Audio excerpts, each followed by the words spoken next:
तो broad classification में सबसे पहले हम बात करेंगे क्रिस्टलाइन सॉलिड की और अमॉर्फस सॉलिड की। तो बच्चे आपने याद रखना है कि सबसे पहले हम बात करते हैं किसकी, क्रिस्टलाइन सॉलिड की। तो अगर हम पहली पॉइंट की बात करें तो क्रिस्टलाइन सॉलिड ऐसे सॉलिड्स होते हैं जिनमें लॉन्ग रेंज ऑर्डर होता है। आपको पॉइंट की समझ आनी चाहिए कि जिनमें क्या होता है, लॉन्ग रेंज ऑर्डर होता है। तो long range order means, long range order का मतलब क्या होता है, परफेक्ट अरेंजमेंट, कि जिसमें अरेंजमेंट कैसी होती है, परफेक्ट अरेंजमेंट होती है, perfect arrangement of constituent particles. That perfect arrangement of constituent particles is known as long range order. तो क्रिस्टलाइन सॉलिड ऐसे सॉलिड हुए जिनमें जो कॉन्स्टिट्यूएंट पार्टिकल्स की क्या होती है, लॉन्ग रेंज ऑर्डर होती है। मींस उनके अंदर जो कॉन्स्टिट्यूएंट पार्टिकल्स की है वो परफेक्ट अरेंजमेंट होती है। तो अब परफेक्ट अरेंजमेंट क्या हो गया, देखो मैंने बताया कि सॉलिड के अंदर कॉन्स्टिट्यूएंट पार्टिकल्स होते हैं और कॉन्स्टिट्यूएंट पार्टिकल्स को हम सर्कल्स के साथ डिनोट करते हैं। मान लो ये फर्स्ट रो है हमारे पास किसकी, कॉन्स्टिट्यूएंट पार्टिकल्स की। ये हमारे पास दूसरी रो है कॉन्स्टिट्यूएंट पार्टिकल्स की।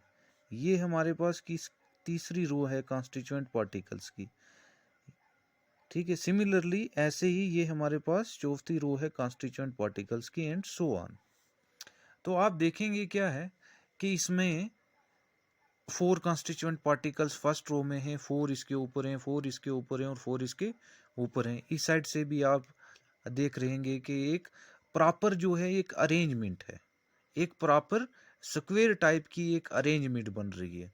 तो इस टाइप की अरेंजमेंट जिसमें एक परफेक्ट अरेंजमेंट होती है कॉन्स्टिट्यूएंट पार्टिकल्स की, उसको हम क्या कहते हैं, लॉन्ग रेंज ऑर्डर। तो क्रिस्टलाइन सॉलिड्स के अंदर हमारे पास जो है वो लॉन्ग रेंज ऑर्डर मींस जो कॉन्स्टिट्यूएंट पार्टिकल्स होते हैं वो एक परफेक्ट ऑर्डर के अंदर जो है वो अरेंज होते हैं। फॉर एग्जांपल मैं आपको एग्जांपल देता हूं तो एग्जांपल में आपको क्लियर हो जाएगा। मान लो NaCl crystal, NaCl crystal, NaCl is the sodium chloride.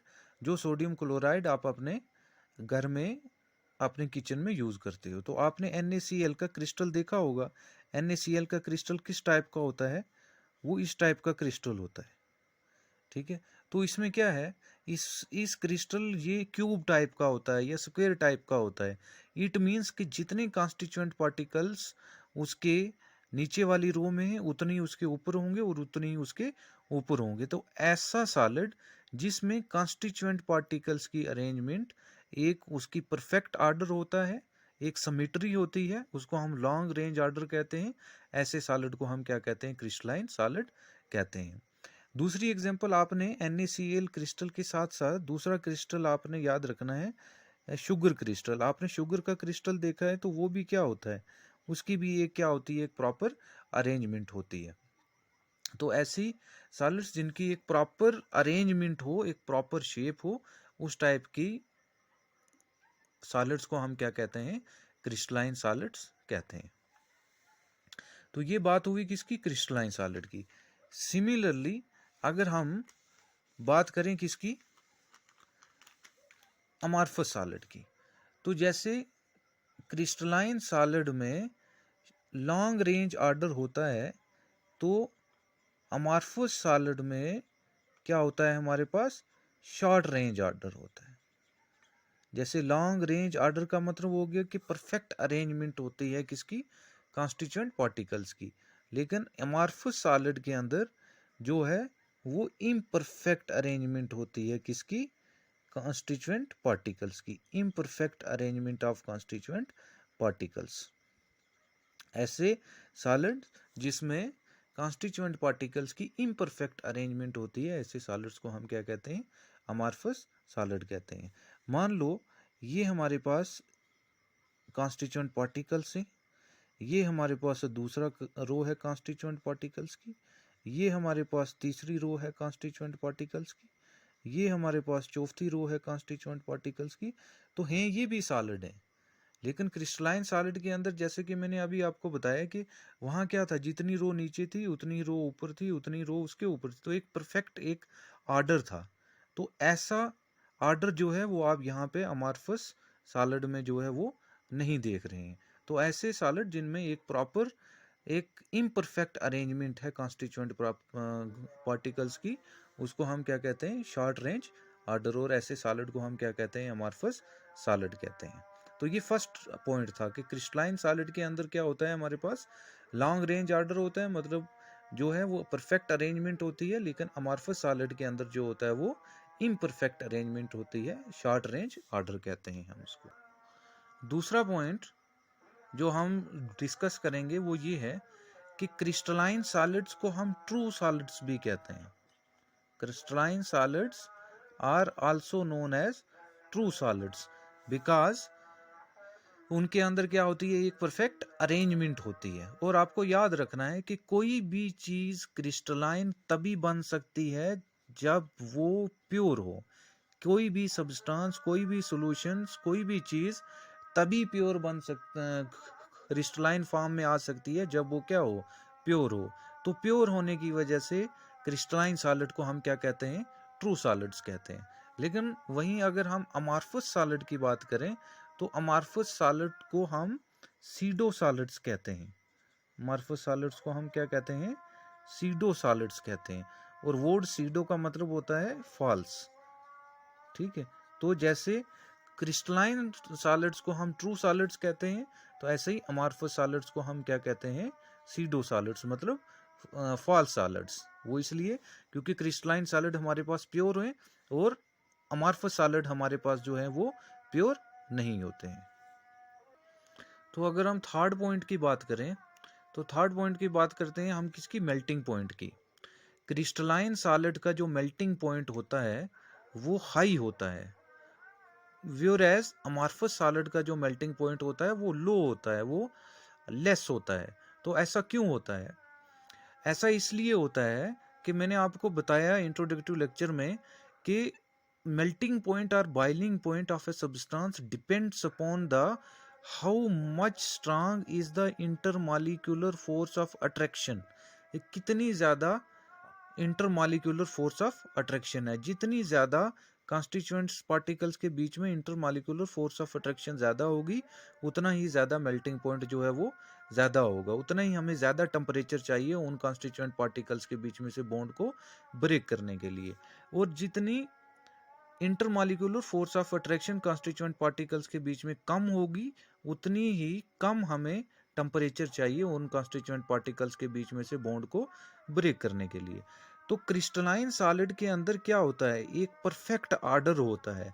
एक परफेक्ट आर्डर होने की वजह से उनमें जो इंटरमॉलिक्यूलर फोर्स ऑफ अट्रैक्शन जो होती है वो स्ट्रांग होती है।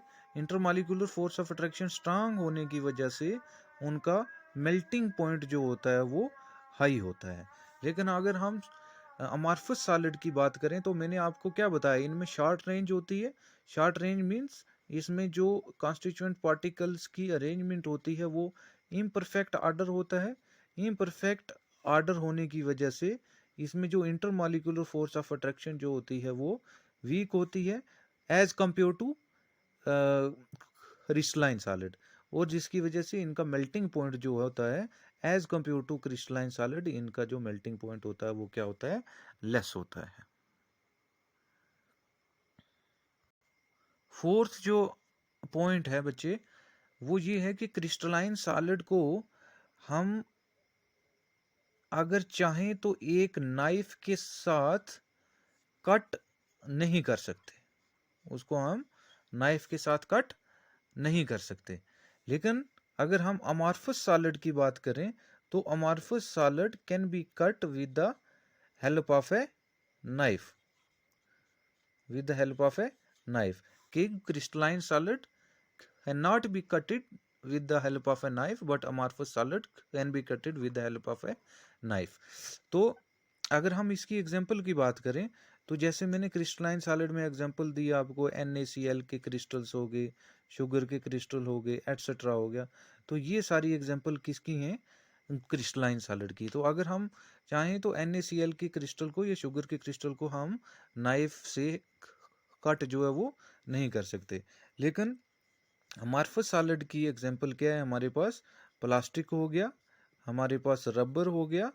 ये सारी चीज़ें जो हैं ये अमॉर्फस सॉलिड हैं और इनको जो है हम नाइफ से कट कर सकते हैं। तो इनके यूजेस आपने करने हैं। क्रिस्टलाइन सॉलिड के अब जो यूजेस हैं वो क्या हैं? जैसे NaCl है, हमें कहाँ पे यूज़ होता है? हमारे किचन में यूज़ होता है। शुगर है जो है वो भी हमारे किचन में यूज़ होता है। और अमॉर्फस सॉलिड के जो प्लास्टिक्स वगैरह हैं और जो रबर वगैरह हैं वो कहाँ पे यूज़ होते हैं? एक मोस्ट इम्पॉर्टेंट चीज़ आपको याद रखनी है कि क्रिस्टलाइन सॉलिड को हम कन्वर्ट कर सकते हैं किसके अंदर? अमॉर्फस सॉलिड के अंदर। और अमॉर्फस सॉलिड को हम कन्वर्ट कर सकते हैं किसके अंदर? क्रिस्टलाइन सॉलिड के अंदर। इस प्रोसेस को हम क्या कहते हैं? अनीलिंग। हम पढ़ेंगे ये सेपरेटली। इस प्रोसेस को हम क्या कहते हैं? Annealing. Annealing is a process in which we can convert the crystalline solid into amorphous solid, and amorphous solid can be converted back into the crystalline solid, and that process is known as annealing. Thank you.